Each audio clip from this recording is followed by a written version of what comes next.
There we go.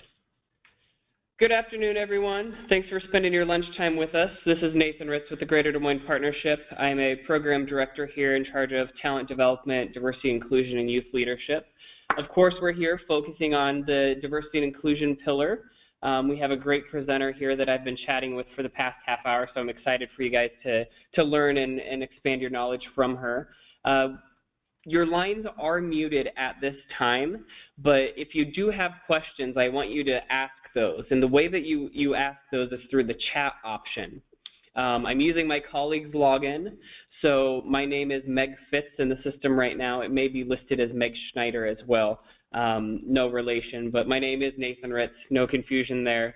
Feel free to raise your hand and I could chat with you, or you could send me a direct chat at any point in time. Also, a bit of housekeeping. We will be recording this session and publishing it on our website. But if you do ask a question, I'm not going to say, oh, Nathan from this company asked a question, so please know that those questions will be in complete confidence just with me, and then if it's something that we'll answer at the end, we'll table it until then. Otherwise, we'll jump in and I'll interrupt the presenter at that time. I think we're good enough friends that she won't throw a bottle of water at me, so we should be good to go. Without no further delay, we have Amy Campos with us today, and she's with Girl Scouts of Greater Iowa, an organization that I've really gotten to know well within this role. Appreciate all the work that they do. In front of you is her bio, so you can see that she has a dual master's in communication and leadership studies, a coursework on multicultural training and communication. Her thesis was focused on the impact of implicit and explicit racisms on employment, housing, education, and healthcare, very relevant topics for this period of time as well. 8 years of administrative experience, including urban research director with Simpson College. With Simpson College, the field office director. Mixing those up, sorry. Work with refugees, human trafficking, another large topic that we've had a lot of interest on. 4.5 years of public policy experience with the U.S. Senate as a junior lobbyist, 20 years working within community development with people of color, people with disabilities, economically disenfranchised in urban and rural settings, including inclusion, design, implementation, assessment, and evaluation. So you can see that she has the full scope here of learning and development and facilitation. So without any further delay, oh, sorry, I missed one. So Des Moines Sister City Commissioner and Latina Leadership Institute Mentor, another great program we have in the region. Without any further delay, I'm going to hand it over to Amy, and we'll let her move on with her facilitation. Thank you, Nathan, and thank you all for joining us for your lunch hour on this great Friday afternoon. To get started, we're going to be working and looking a lot on women, not only in leadership capacities, but also looking quickly at statistics and data as to where women are in leadership roles at this point in time. We're also going to be looking at a model that individuals can utilize in order to increase women in their workforce and also retention. What you're going to realize with the model that I have is it's not only just female focused. You can also use this with people of color, people with disabilities, or if you're looking to expand your businesses, you can also use it to attract new business, whether you're looking to go into rural Iowa, or if you're looking to expand into ag or some of the other venues that are available within Iowa. So first looking, women in management, at this point in time, they occupy 37% of those positions, and this is on a national scale. This is not just, that's not here pertinent only to Iowa. Women in senior management covered 25%, and then women on board of directors of Fortune 500, they only occupy 16.9%. So as you can see, there is an impact. However, it doesn't necessarily represent the population as a whole. Looking towards attitudes towards women as they are via 2 years ago by the Pew Research Center, the attitudes were 42% of women are held to higher standards than men. 43% are viewed as not ready to hire or elect women leaders. 23% of the population, family responsibilities impact a woman's ability to lead. 20% of women lack the connections and support. 9% of women are not tough enough to be able to handle a leadership position along with the stress and other responsibilities that come along with those positions, and 7% of women are not good managers as a whole. So as you can tell, if we were looking at this as a pie of 100, all of those are well below failing. On the previous slide, you talked a little bit about women in leadership positions. I'm going to jump back to that real quick. Correct. Do you know how much this has changed in maybe the past 10 years, or has it been fairly stagnant at these percentages? They're really pretty stagnant. So when looking at the different temperatures on the public side or even on the corporate side, there aren't any real significant jumps.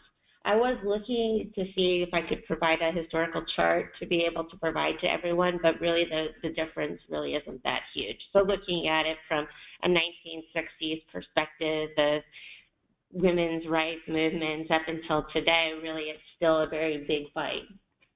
Thank you.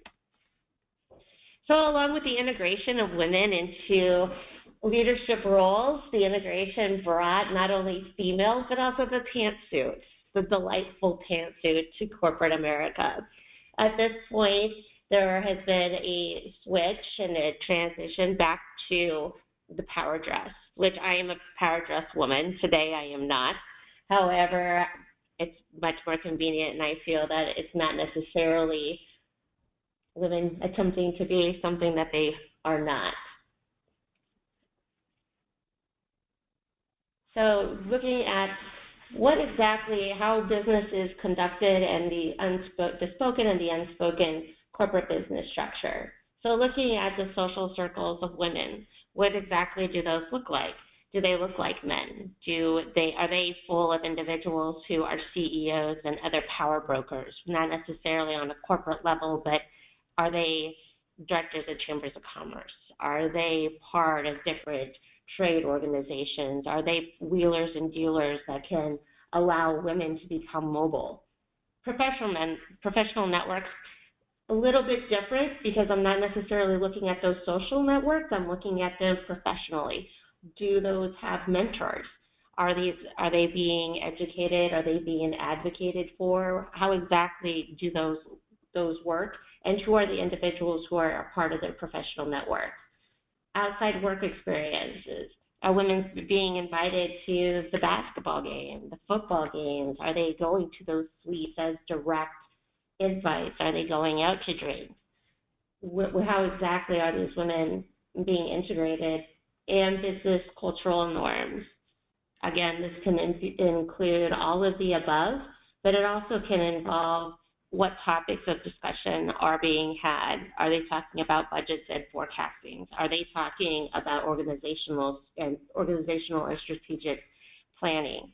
Are they included necessarily in not only customer service based, or are they also in the nuts and bolts of how this company is going to not only sustain business at this point in time, but well into the future?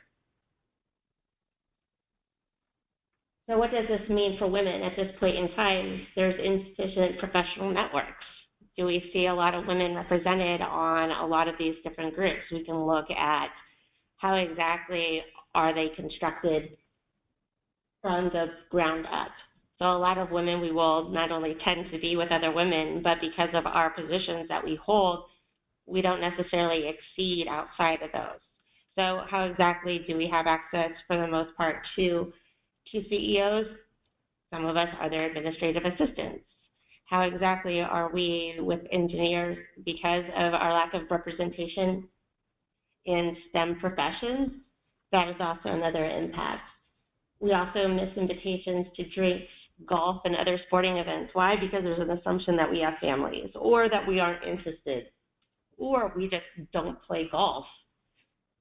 Due to missed invitations to drinks, women have limited opportunity to expand their social and professional networks.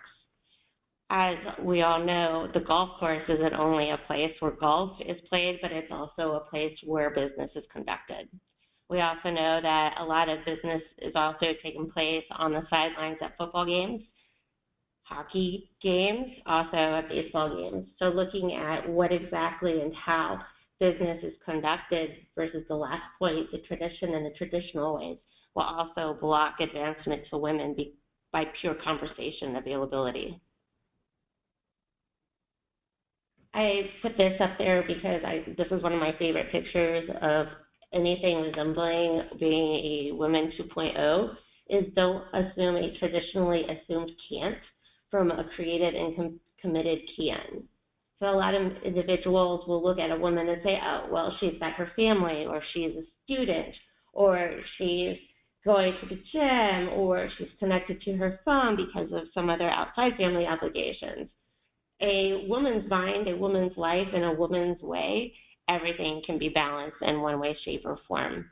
And when you start looking at a woman's life, if she does have a family, or maybe she wants to have a family if she hasn't had one yet, or if she is included in a number of other church-related activities, community development activities, a woman is really great when it comes to trying to balance that out, and they also know how to compensate where things may be overlapping. So how do we invigorate and energize women? And I put that through access, opportunities, support, and growth. I was going to try and come up with a catchy acronym. However, there's so many acronyms anymore, we can't really keep them all straight. So I spared us all that. Access. Access is huge. Access opens windows. It unlocks locks. Networking opportunities. The Greater Des Moines Partnership is a huge opportunity for individuals to start with, or if they want to start looking at various YPC opportunities that are also available. There's also a number of different brew and wine opportunities that are available with different groups and associations. Is that it's not enough just to offer these, but in a lot of ways, women as well as people of color are looking for invitations for that extension. Would you be interested in doing something like this? Would you like to be able to experience an opportunity? What you don't know, you don't necessarily know you want to be a part of. And once an individual gets that to go ahead and be able to partake, to be able to experience, it opens up not only accessibility for them to be able to speak and mingle, but it also is a different look at an individual's self-esteem and also their confidence level when it comes to their job, and also how they view their employer. Job notifications. There's a lot of job notifications that I find out about through a lot of the networking opportunities. They're not necessarily available online. They're really kept not necessarily for an evil within a circle or different circles. It's because we know that's where there's going to be qualified candidates. And with women specifically, they're not very good at being their own cheerleader. We can cheerlead for everyone else, but when it comes for us to be able to be aggressive and assertive and to be so ambitious for our own goals versus someone else's, that's where it gets really a lot lost in translation. Social events as well. A lot of men will take the suites at the Ike down at Principal Stadium or over at the Well, but you won't see too many women there occupying it because, well, that's not part of their performance package, or that's not part of their job responsibility, or it's that part necessarily of who or what they thought was interesting. Information is also another key, is how exactly are conversations structured? Are women at the table for a certain part of a discussion and then dismissed when it comes to more traditional perspectives of financing, business organization, mission-based service? All of these things play a factor in access. Opportunity. When it comes to women, is the company committed to inclusion? And if you're not necessarily committed to inclusion, then everything kind of goes to the wayside. Create and own the conversation. Once an individual would like to provide opportunity to women, whether it's to increase their labor force, whether it's to take an out-of-the-box approach to what was a traditional male-dominated field, create a conversation that can be had and shared amongst a number of individuals. Don't just say, I think we need to look at women, but create a conversation where, yes, we need to recruit women. And adapted a vocabulary from taking a chance on a woman to making and creating opportunity, because that is huge. As a woman, I have worked in a number of positions that were once male-dominated. And I did feel at many times as though they were going to take a chance on me versus they were taking and making an opportunity to allow an individual to be able to run with it, to be able to flourish with the position. And also, and in some of these, it was almost as though they were holding their breath and waiting to see what exactly I was going to do and see where exactly the shoe would fall. And from those opportunities, create avenues towards advancement, create avenues to be able to not only keep this woman in that one role, but also ways for which she could splinter. Because what you will find is that women will overthink, which we do. We will overanalyze. We will overassess. And at the end of the day, we will come up with so many questions in our heads as to why this happened. How is this happening? What will happen if we go another route? That questions and curiosity will lead them to different opportunities that they never thought that they would be interested in. Yes. And access. Again, this falls back in. A lot of this is, when I think of inclusion models, is it's all about rings. So you will see a lot of overlapping, but it's not because they're in different circles, but it's because they all interrelate. So networking opportunities. Oh, did we go back? We went to growth. There we go. Yeah? Yes. So from that, we're going to go to growth. So it's going to be individual-based, employee, client, and organizational levels. So individually, we're looking at how exactly are they going to grow as an individual? What goals and expectations do they have for themselves? Secondly, how are they as an employee valued? How do they value themselves? How do they value their employer? And do they see themselves there in the long term? Also, when I look at whether I was managing individuals or I was looking at my clients and my customer base, did I treat my employees and my clients as on the same levels? Because I should never treat one better than the other, because I need them both to survive. If I lose clients and customers, I'm going to lose my employee. If I lose my employee, I'm going to be understaffed and I'm not going to be able to serve my client because the service base is going to exceed my human capital. And then the third is at an organizational level. I need both. I need both to be able to provide stable service. As an administrator and a director, I could not handle a huge turnover.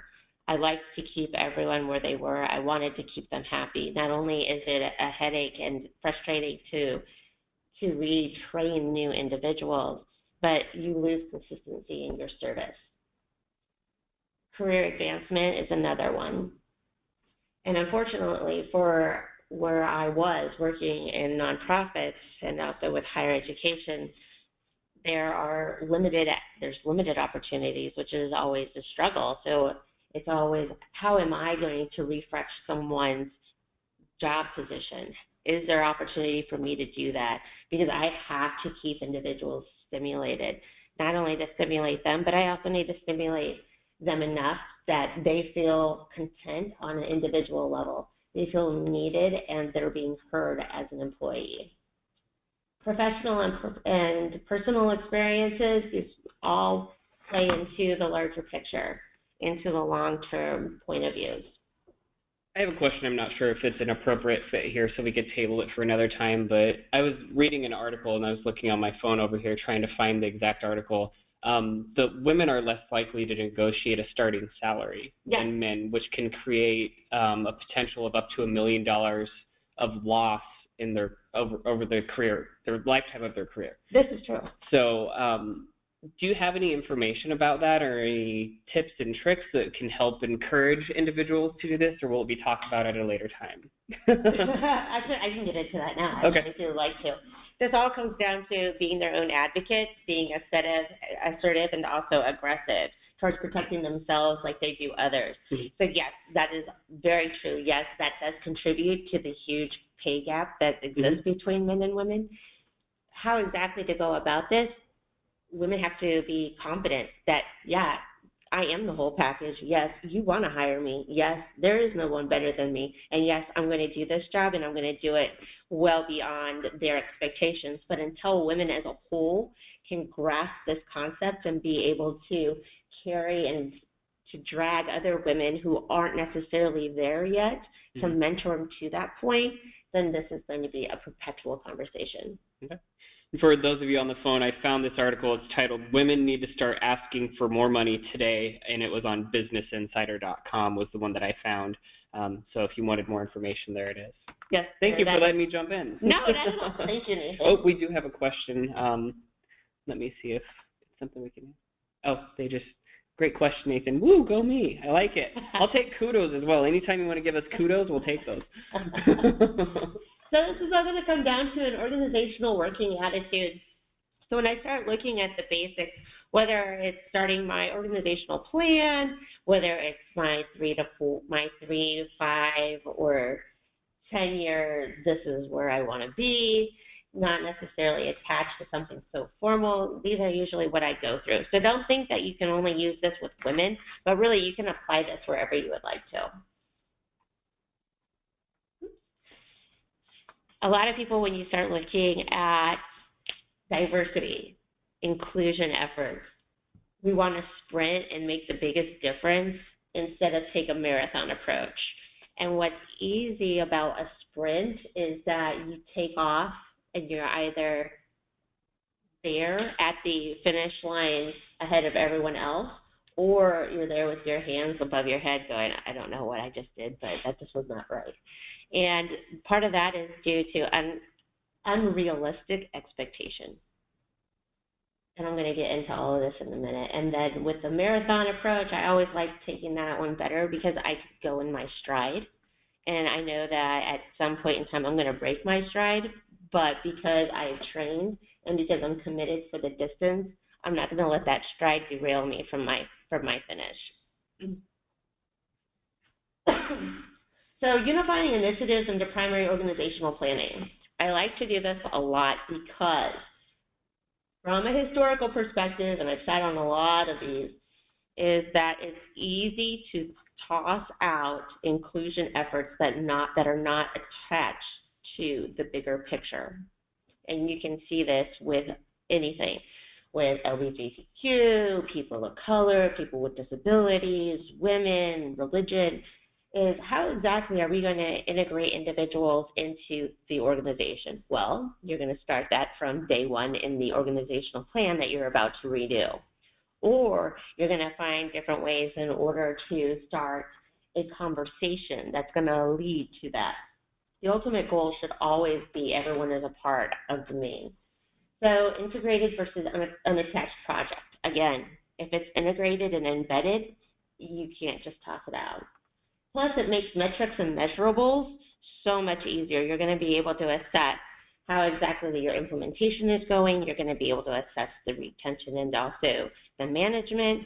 You're also going to be able to adapt to any unexpected changes, be able to respond to any kind of negativities that weren't necessarily taken into consideration. A lot of them always end up negative. I'm not saying that positive things can't happen. It's just usually the negatives. And then it's also going to allow for a better long-term picture in the regard of your evaluation and assessment of how exactly you as an organization is progressing.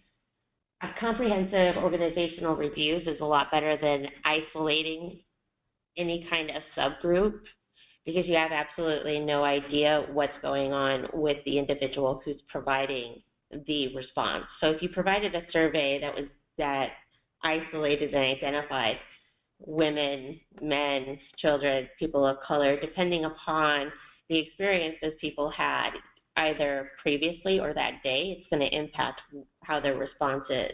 and it's not going to be necessarily reflective of their long-term or how they innately feel about an individual, but because it was a bad day, it could ultimately lead to the knockout of a project or initiative.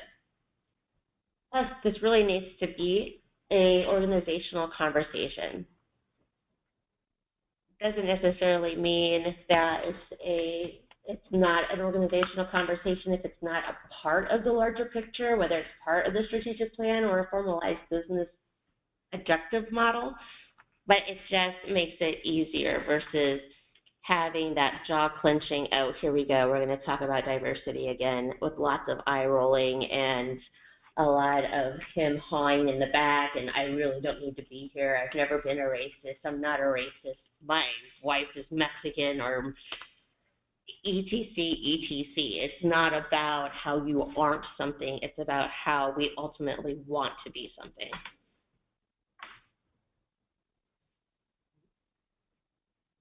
Is that it? Yes, it is, James. Perfect. So we do have some time for questions. So I would encourage you to send in a question while we have some time. I'm going to pick her brain a little bit more. She saw me over here playing on my phone, so I am going to ask some questions that I was looking up. Given that it's a political season and we've seen something that is a first for our country with Hillary Clinton being a major nominee, regardless of political opinion, there's a lot of talk about how she shattered the highest glass ceiling. That brings me to the point of, do you think that the glass ceiling is still fully intact? Is it shattered, or is it maybe just cracked? And what do you forecast in the future? Not related to politics, but just in general, since that's a relevant example. Not necessarily looking at this as a political, I'm not politicizing women in any way, shape, or form. However, when you start looking at the strides that women are making, they are huge. They're much further along than others had anticipated.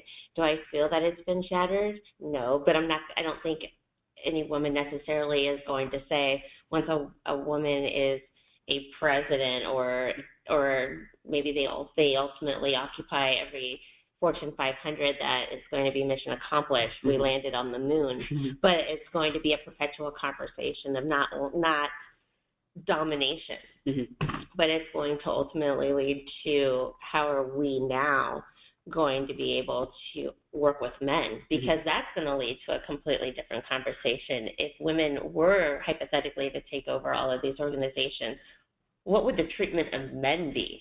Would it be representative of what men have done to women in the past? Is it going to be a cycle of perpetual oppression between the genders?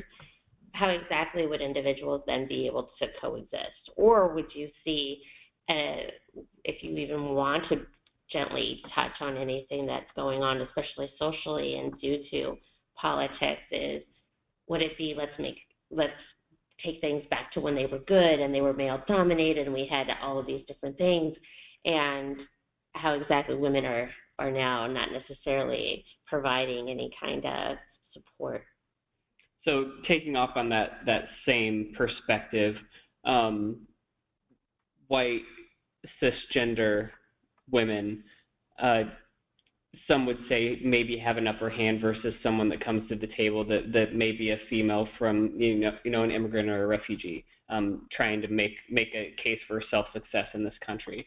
Can you speak a little bit to that about the other components of not just being female, but being female and what that could potentially bring to the table?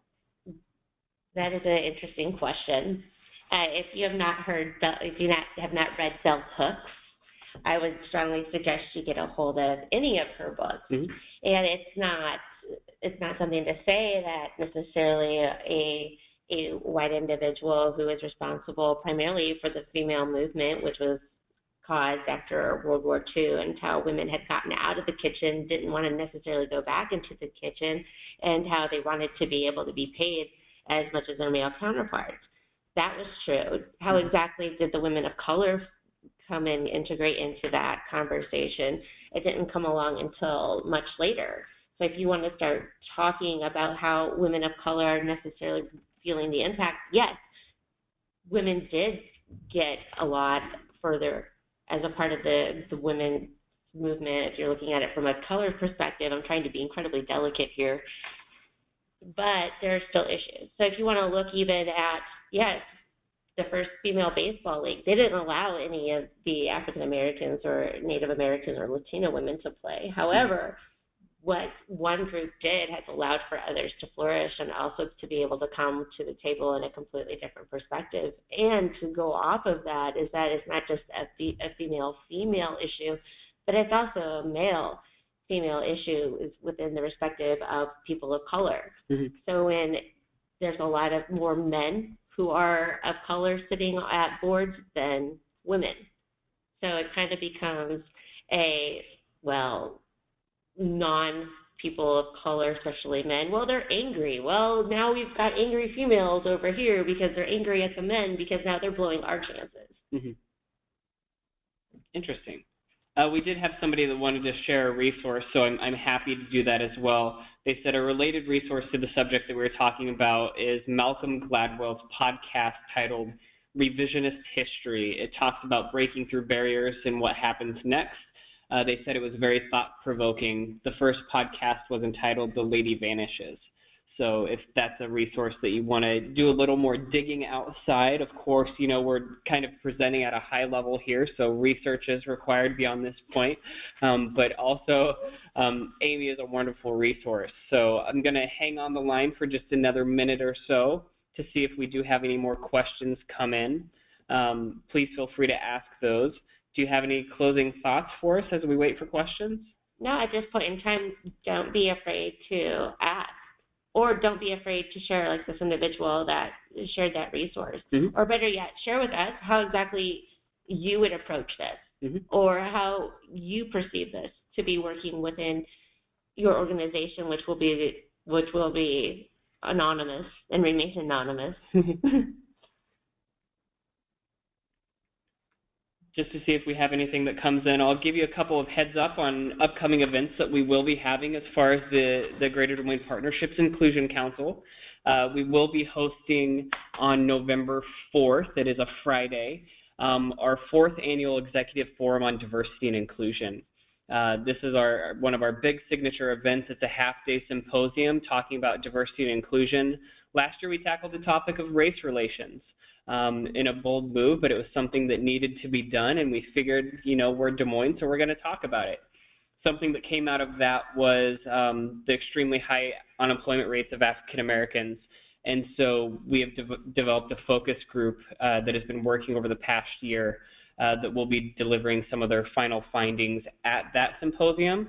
We'll also be having a Bridging Conversations seminar that will be facilitated by 2 of our council members, and then the opening session will actually be John Forsyth, the CEO of Wellmark Blue Cross Blue Shield, and Rana Baranobis, their Vice President of Organizational Development and Chief Inclusion Officer, talking about creative inclusive cultures. Then the very end, we'll have small group conversations that will pull everything back to the kind of a wrap-up session. So 4 different things happening at that one event. So mark your calendars for November 4th, and I'll be definitely sending out information in the future. We will have other events. We will have a career fair, multicultural reception, and roundtable discussion in November. The date is slipping my mind right now, but it will be on our website, DesMoinesMetro.com/events. That's where you can always find all of our events that we have going on. I'm not seeing any questions come in. So at this time, I'm going to give you all back about 25 minutes of your day that you weren't planning to have. So perfect there. Extend your lunch a little bit. Go outside and take a walk. It's beautiful outside. If you do have any questions, you can see Amy's information is right here. And also, you can contact me, Nathan Ritz. My email is nritz, R-I-T-Z, just like the hotel, at DesMoinesMetro.com. Thank you for your time. If you do have suggestions for other, please let me know, or maybe you want to facilitate one yourself. I'm happy to bring you into the loop. Reach out and contact me. Other than that, have a great day, everyone.